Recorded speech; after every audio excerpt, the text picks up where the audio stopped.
सुभाष चंद्र पति पत्नी दोनों धार्मिकता केवल एक सशक्त हस्ताक्षर आत्मीयता के जीते जाते गुण आपके बारे में कुछ सुना। राष्ट्रीय स्तर से आपने बहुत नाम कमाया है और तीर्थ यात्रा पर आए हुए हैं और आपका किशन भाई के सहयोग से हम लोगों से मुलाकात की। हम लोग भी बिहार छोड़ करके वहाँ जगन्नाथ की सेवा में बस गए हैं और यहीं पे हो गए। अगर मरेंगे भी तो स्वर्ग आ जाएंगे पूरी में यहीं से, क्योंकि उनकी सेवा और मैं ज़्यादा समय न लेते हुए आप सभी के प्रति आज और मैं अपने आप को एक शिक्षक मानता हूँ और इसीलिए सुबह सुबह मैंने ऐप पर लिख करके डाला कि आप जिंदगी भर शिक्षक की शिकायत करते रहे, आज के दिन कम से कम गुरु की शिकायत नहीं। ये आपसे मैंने निवेदन किया था। आप कोई पढ़े और इसको ध्यान में रखिए, आप गुरु को क्या दे सकते? एक ही चीज दे सकते हैं कि उसके प्रति सम्मान करना, और गुरु का चरित्र ऐसा होना चाहिए कि लोग ये ना कहें ये घुसखोर है, ये चोर है। जैसे राजनीतिक नेताओं को आप गुरु अगर नहीं रहता तो जगन्नाथ के बारे में कोई काम नहीं। इसीलिए कबीरदास बड़ी अच्छी बात कहा करती है, अमर हो गए गुरु दिन खड़े काके नारायण बलिहारी अपनों गोविंद को बताने वाला गुरु। और गुरु को अगर इस वाचनालय में सबसे बड़ा सम्मान देने वाला गुरु है तो हमारे मुख्य संरक्षक हैं। जोरदार तालियां बोलो।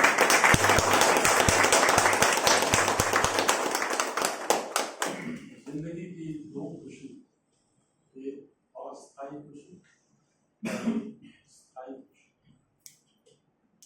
अगर आप चलते हैं रास्ते में कुछ मिल जाता है, आप खुश हो जाते हैं तो अस्थायी खुशी। लेकिन जीवन में अगर आजीवन प्रेम का भाव जागृत कोई कर दे तो स्थायी खुशी। हम सबों के चेहरे पर जो खुशियाँ की है और उनकी जीवन की प्रेरणा श्रीमती बहुत बड़ी। मैं दोनों अंदर मोदी का सलामत करता हूँ और किशन भाई से निवेदन करूँगा कि जिनका सम्मान सुभाष से करा करेंगे, इनका पहले परिचय दें और फिर आगे की कार्रवाई।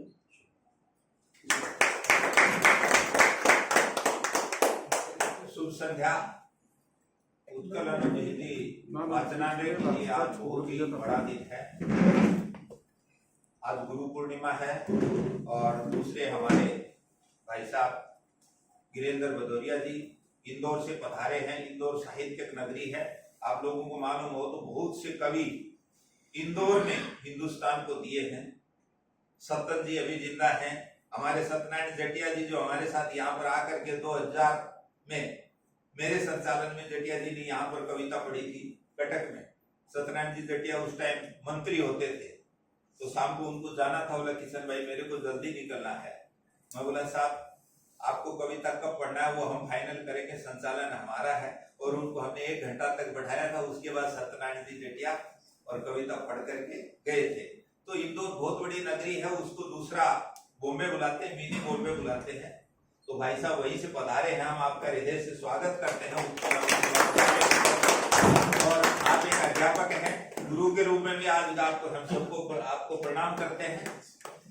भाभी जी आपको भी बहुत बहुत बधाई, जो भाई साहब जैसे सीधे आदमी आपको मिले हैं, लेके आए हैं। नहीं तो आजकल क्या कि आदमी गंगा नहाने जाता तो हाथ में साबुन लगा के या तेल लगा के पत्नी को नहलाने जाता, हाथ पकड़े तो गंगा में ही रह जाएगा पानी में। लेकिन ऐसा ही हमारे यहाँ नहीं होता है। बड़े प्यार से मोहब्बत से लेकर के आए। साबुन और तेल का थोड़ा ध्यान रखना, बैग में मत रखना, विश्वास मत करना इस बात पर। तो आप सभी का मैं हृदय से, आज हमारे 2-2, 3-3 प्रोग्राम, उसके बावजूद इतने लोग आए हैं अपना समय निकाल करके और दूसरे प्रोग्रामों का परित्याग करके, उसके लिए आप सभी को दिल से आभार व्यक्त करता हूं। और अब मैं भाई साहब का सम्मान के लिए आदरणीय हमारे मुरारलाल जी लढाणिया को आमंत्रित करता हूं कि उनको साफा पहनाए हमारे वाचनालय की तरफ से।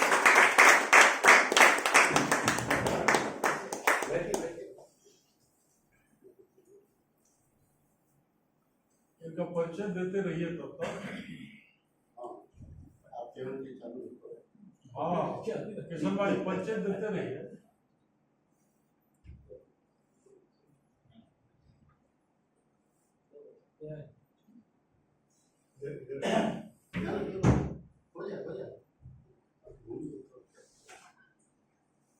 बोलते रहिए इनके बारे में। आप कुछ तो बोलते रहिए, चुप मत रहिए। भदौरिया जी के बारे में जैसे मैं बता रहा था, बहुत ही अच्छे और प्रकांड संस्कृत के विद्वान हैं। इन्होंने बहुत सी पुस्तकें लिखी हैं और भुवनेश्वर में इनको तकरीबन 10 साल पहले हमने भुवनेश्वर में आमंत्रित किया था। कलकत्ता में हमने इनके साथ में कविता पाठ किया और भी काफी इनके साथ सानिध्य रहा। तो इन्होंने जहां जहां पर भी काम किया, हमने देखा कि बहुत ही सुंदर कविताएं लिखते हैं और इतनी अच्छी याददाश्त है उनकी कि जिसके बारे में बोलना मुश्किल है कि बहुत सी कविताएं उनको कंठस्थ है। ये 1957 का इनका जन्म है, तो इनको रिटायर होकर के अब 4-5 साल हो गया। तो रिटायरमेंट के बाद अभी ये घूमने के लिए निकले हैं। धोती पहनते हैं, पैंट भी पहनते हैं, यानी गांधी भी हैं और सुभाष भी हैं। दोनों प्रकार की जो चीज है वो इनके व्यक्तित्व में झलकती है। जहां पर धोती पहनना हो वहां पर धोती पहन करके आ जाते हैं, जहां पर पैंट पहनना हो पैंट पहन करके आ जाते हैं। तो आधुनिकता और पुराने जैसे क्या है कि अभी हम लोग देखते हैं भुवनेश्वर में तो कोई धोती वाला आदमी खोजने के लिए हमको समझ में आता होगा। बहुत दिन के बाद म्यूजियम में बच्चों को लेकर के जाएंगे और लोग बताएंगे कि ये पहनने की चीज थी, धोती तो इस प्रकार से गायब हो गई हमारे समाज से। तो ऐसे व्यक्तित्व है और ऐसे बड़े साहित्यकार हमारे बीच आए हैं। हम आज उनको सुनेंगे। हमारे जितने भाई यहाँ पर बैठे ज्यादातर कवि हैं, लेकिन आज हम लोग एक चीज सोचे कि कुछ लोगों को हम सुनेंगे, सबको नहीं सुन पाएंगे। इसलिए हम हाथ जोड़ करके सबसे पहले आपसे यही क्षमा प्रार्थी है कि कुछ लोगों को सुनेंगे हम लोग, ताकि प्रोग्राम को हम लोग एक सुचारू रूप से चालू कर सके। उसके बाद ज्यादा टाइम हम भदौरिया जी को देंगे। एक ही जगह का, एक ही होटल का, एक ही घर का खाना खाते रहते हैं तो हमारा टेस्ट बदलना जरूरी है। तो आज हम इंदौर का टेस्ट चखेंगे और उस टेस्ट के बारे में सब लोग नई कविताएं सुनेंगे। कविताएं कैसे लिखी जाती हैं, गुरुजनों का क्या महत्व होता है जीवन में। इसमें एक छोटी सी बात आपको बताता हूँ। कंसंट्रेशन होना चाहिए, गुरुजी क्या बोल रहे हैं और क्या कर रहे हैं। एमबीबीएस के बच्चे थे, गुरुजी ने उनको बुलाया कि आज तुमको ऑपरेशन करना सिखाते हैं। सबको बुला लिया और एक कुत्ते को ला करके टेबल के ऊपर सुला दिया। कुत्ता मरा हुआ है। गुरुजी आए और बच्चों को इकट्ठा कर लिया, बोला देखो हम क्या करते हैं, ध्यान दो। गुरुजी आए और अपने अंगुली कुत्ते की नाक पे डाली और अपने जीभ से मुंह से चाट लिया। और सारे बच्चों ने देखा गुरुजी ने चाटा, सारे बच्चे गए, सब कुत्ते की नाक में अंगुली डालते और अपने मुंह में चाट ले रहे हैं। सबको देखा, गुरुजी बोले देखो यह तुम्हारा ध्यान नहीं है। बोला क्या? बोला हमने अंगुली 2 नंबर डाली थी और 1 नंबर चाटी थी। तो गुरु क्या करते हैं इसके ऊपर एकदम सही। साहित्य कंसंट्रेशन की चीज है, ध्यान की चीज है, गुरु को समझने की चीज है कि गुरु क्या कर रहे हैं। ये नहीं कि उसके जो देखा देखी कुछ भी कर ले, वो चीज नहीं है। हमको उस चीज को समझना चाहिए। तो एक अच्छा उदाहरण है कि गुरुजी क्या कर रहे हैं, उसके ऊपर ध्यान होना चाहिए। बच्चों ने ध्यान नहीं दिया तो गुरुजी ने उनको समझाया। तो ऐसे ही गुरु हमारे पास आज आए हैं। हमारे पास एक गुरुजी परमानेंट यहाँ पर उपस्थित है, हमारे अशोक पांडे जी, जो हमारे राष्ट्रपति अवार्डी हैं और उन्होंने रशिया के एम्बेसी में 5 साल का काम किया है। तो आज हम पांडे जी को भी यहाँ पर उत्तरी पहना करके और हमारे आज गुरु पूर्णिमा मनाएंगे, तो मैं पांडे जी को आमंत्रित करता हूँ और सुभाष जी उत्तरी पहना करके उनको सम्मानित करें हम सबकी तरफ से।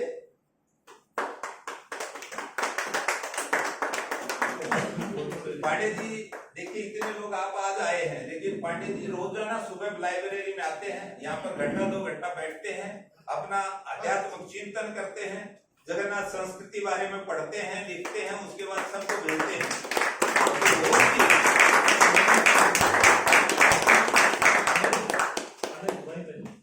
आप बैठिए ना वहीं पर। आदरणीय पांडे जी डेली लाइब्रेरी में आते भी हैं और डेली एक छोटा सा फोन भी करते हैं और बहुत ही सक्रियता से अपना दायित्व निभाते हैं सर।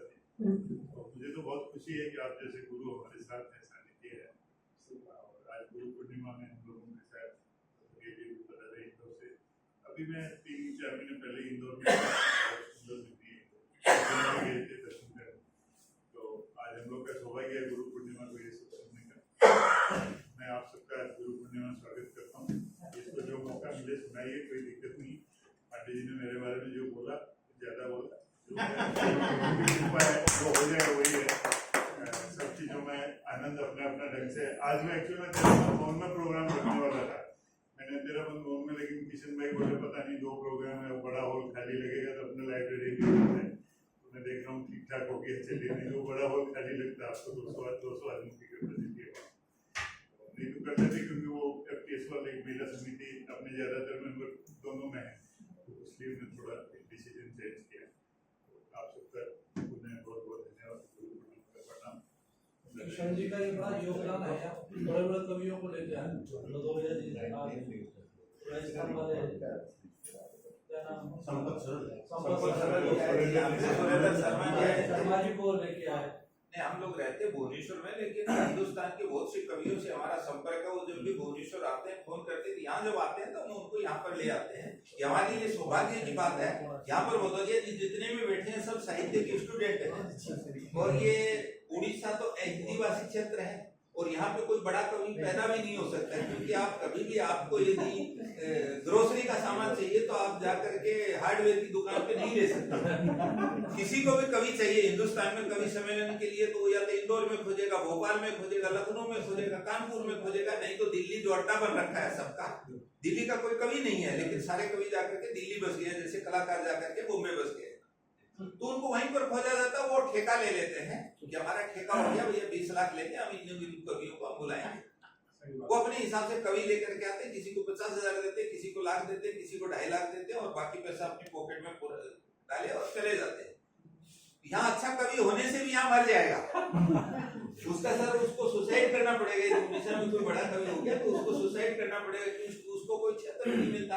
तो हम लोग छोटे छोटे कवियों को बुला करके, मन ये पूरी ईंट कोई नहीं है, सारे आधे ईंट है, मिला करके हमने ये मकान बनाया है, और उसको हम लोग चला रहे हैं जैसे तैसे करके। साहित्य के नाम के ऊपर एक नाम दे दिया, उत्कलन हिंदी वाचनालय, और हम लोग आते हैं, बैठते हैं, अपना मजा करते हैं। 2.5 घंटे, हमको दुनिया से कोई मतलब नहीं है। 3 घंटा यहाँ पर किसी का सर दर्द होता है, किसी को बुखार होता है, उसको भी हम बुलाते हैं, और उसका सर ठीक करके हम भेजते हैं डॉक्टर के डॉक्टर के पास।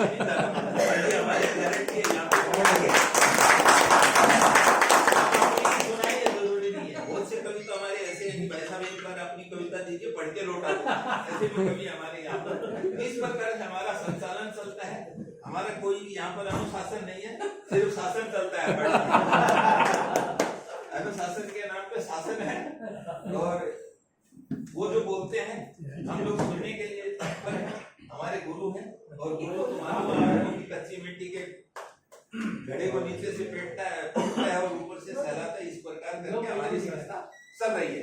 तो आपका सानिध्य मिला है। हम चाहते हैं कि साहित्य के बारे में कुछ बच्चों को कुछ ज्ञान आप देंगे, और हम इस प्रोग्राम को आज बड़ी खुशी और उत्साह के साथ मना रहे हैं। सारे हमारे योद्धा यहाँ पर तैयार हैं, सिपाही एकदम तलिया तलवार लेकर के, लेकिन आज अपनी तलवारें आप म्यान में रखें।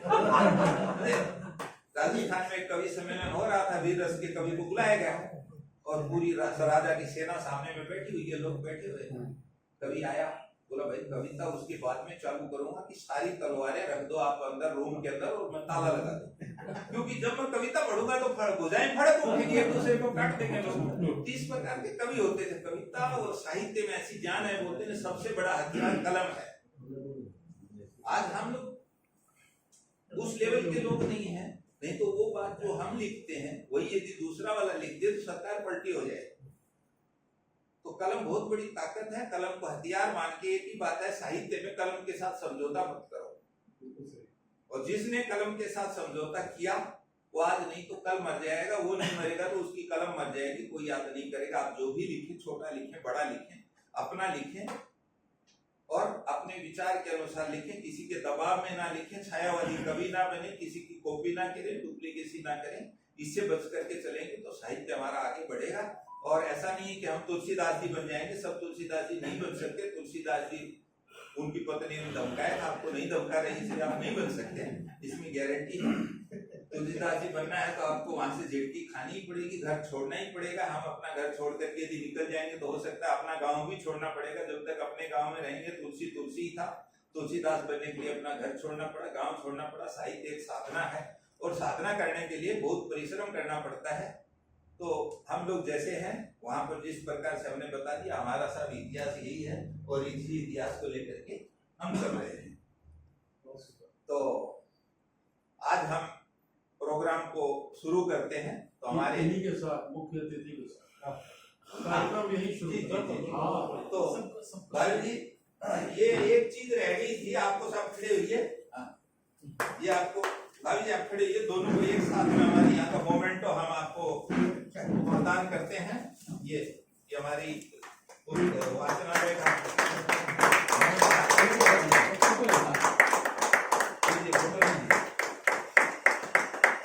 मेरा भी आ जाएगा ना, बहुत अच्छे कवि, बहुत अच्छे पेंटर।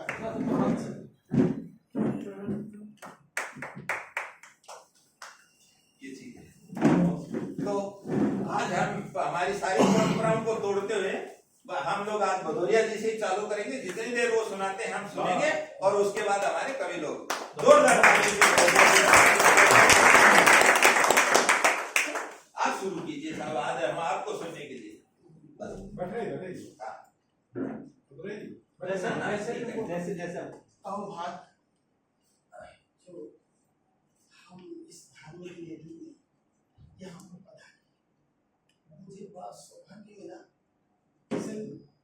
खंडेलवाल जी हमारे बहुत अच्छे गहरे मित्रों में से माइक नहीं लीजिए, नहीं धीरे धीरे बढ़ता है, माइक लगवाने धीरे धीरे बढ़ेगा ना उनका बुलंद आवाज है।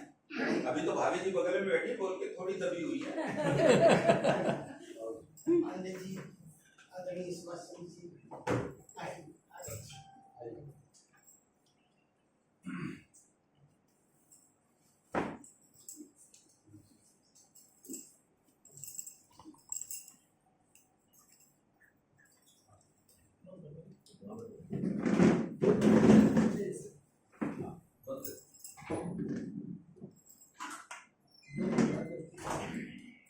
मुझे सौभाग्य मिला है कि आप लोगों के बीच में महाकाल की नगरी से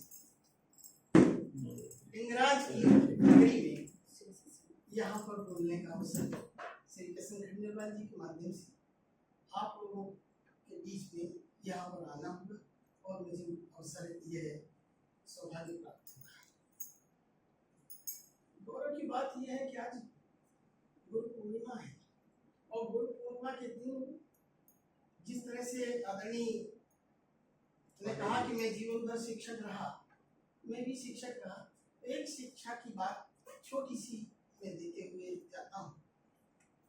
तो यह है कि हमारी हिंदी भाषा, हिंदी की लिपि आप जो पढ़ते हैं क ख ग घ ङ, आप सब लोग ऐसा कौन है जो हिंदी को नहीं समझता? ये बताओ।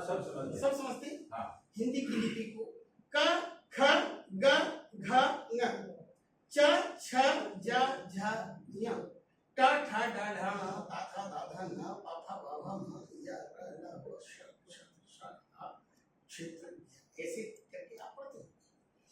मैं कहना ये चाहता हूँ, पहला अक्षर जो होता है किसी वर्ण, आपने 5 वर्ग देखे, क ख ग घ ङ, इसका एक वर्ग है, इसको कंठ से बोला जाता है, इन्हें कंठम्बी या कंठी कहा जाता है। उसी तरह से च वर्ग बोला जाता है, च छ ज झ ञ और फिर टवर्ग है जो मूर्धा से बोला जाता है, टा ठा डा ढा न। और तवर्ग है जो तालव्य है, ता था दा था न। ऐसे 5 वर्ग हैं। जरा ध्यान से सुनना, मैं क्या कहना चाहता हूँ। ये बिल्कुल आपको कहीं भी लिखी हुई बात आपको नहीं मिलेगी, पूरे शास्त्रों में भी लिखी हुई कहीं नहीं मिलेगी, वो बात बताना चाहता हूँ। तो पहले अक्षर को, किसी भी वर्ग के पहले अक्षर को प्राण कहा जाता है। क्या कहा जाता है? प्राण। दूसरे अक्षर को महाप्राण कहा जाता है, तीसरे अक्षर को घोष कहा जाता है, चौथे अक्षर को महाघोष कहा जाता है, और पंचम अक्षर है वो अनुनासिक होता है, नासिक की जिसे कहेंगे।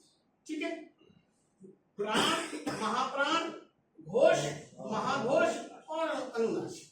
ठीक, मैं कहना ये चाहता हूं कि प्राण का द्वित्व होता है। द्वित्व माने डबल हो जाता है। जैसे का में का मिल जाएगा, का में का मिल जाए, शक्कर लिखना है तो का में का मिला देंगे, लेकिन महाप्राण का कभी भी द्वित्व नहीं होता। ख में ख कभी नहीं मिलता। आपको अगर मक्खन लिखना है तो आपको पहले प्राण आधा लिखना पड़ेगा, फिर उसके बाद ख लिखना पड़ेगा। ख में ख कभी नहीं जुड़ता। इसी तरह से घोष का द्वित्व होता है। ग में ग मिल जाएगा, मग्गा आपको लिखना है, जग्गू आपको लिखना है, या कुछ भी ग में ग मिल जाएगा, गा के साथ में आधा गा आ जाएगा पहले, लेकिन घ में ख कभी भी नहीं मिलता।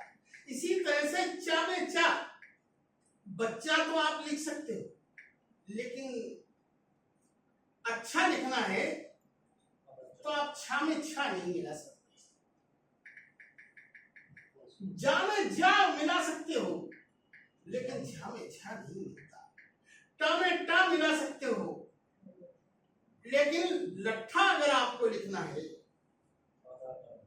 आधा टा लिखना, बोल भी नहीं सकते आप, पहले आपको टा बोलना। इसलिए हमारी हिंदी की लिपि जो है वैज्ञानिकता को लिए हुए, आप समझिए। ऐसे ही गड्ढा आपको लिखना है तो डा में डा नहीं मिला सकते, ढा में ढा नहीं मिला सकते, पहले ड आधा ड। इसीलिए हमारे एक मित्र हैं अब्दुल गफ्फार, आपने नाम सुना हो, हिंदी के बहुत अच्छे कवि हैं, मतलब और हिंदू धर्म की कविताएं ज्यादा बोलते हैं, मुसलमान है। तो मैंने उनसे कहा कि गफ्फार शब्द हमारे यहाँ लिखा ही नहीं जा सकता। लिखा तो क्या, बोला भी नहीं जा सकता, क्योंकि आपको पहले पा बोलना ही पड़ेगा, गफ्फार। इसलिए मुजफ्फरपुर, मुजफ्फरनगर या गफ्फार शब्द अपने आप में उर्दू में हो सकता है, लेकिन हिंदी में बोल भी नहीं सकते।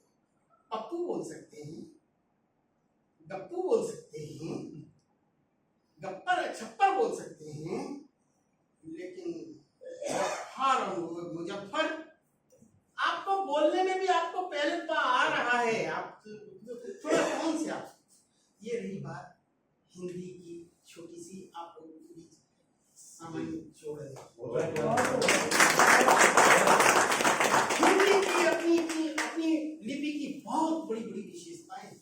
बच्चा एक पैदा होता है तो सबसे पहले माँ बोलता है, और माँ क्या है, सबसे आखिरी वर्ण है वर्ग का, आखिरी वर्ग का आखिरी वर्ण है।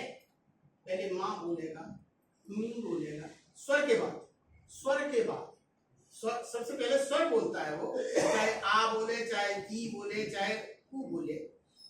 स्वर के बाद कोई भी वर्ण बोलेगा तो माँ बोलेगा, चाहे मी बोले, चाहे मी अम्मा बोले, चाहे अम्मा बोले, ठीक है, माँ बोले। फिर उसके बाद माँ के बाद भा, भा के बाद बा, बा के बाद जो पा है बोलता है। इसी प्रकार से जो सबसे ज्यादा तुतलाने वाले लड़के होते हैं, आप देखिएगा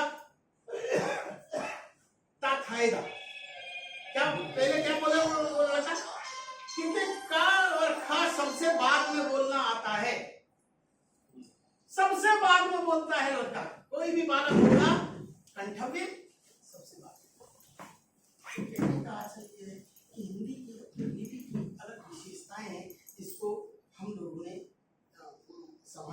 लिखा और चला गया। अब मैं अपना परिचय देता हूँ। आदरणीय पांडे जी, आपने बहुत अच्छी बात कही कि गुरु क्या है, सबसे बढ़िया सबसे मार्केबल दोहा यदि संसार में किसी ने लिखा तो कबीरदास जी ने लिखा, जिसकी संगति जो है वो इतनी सटीक बैठती है कि गुरु कुम्हार शिष्य कुंभ है, गण गण काहे खोट, अंतर हाथ सहार दी तो बाहर बाहे झूठ। गुरु की उपमा, गुरु की तुलना कुम्हार से और शिष्य की तुलना घड़े से, बहुत गजब का।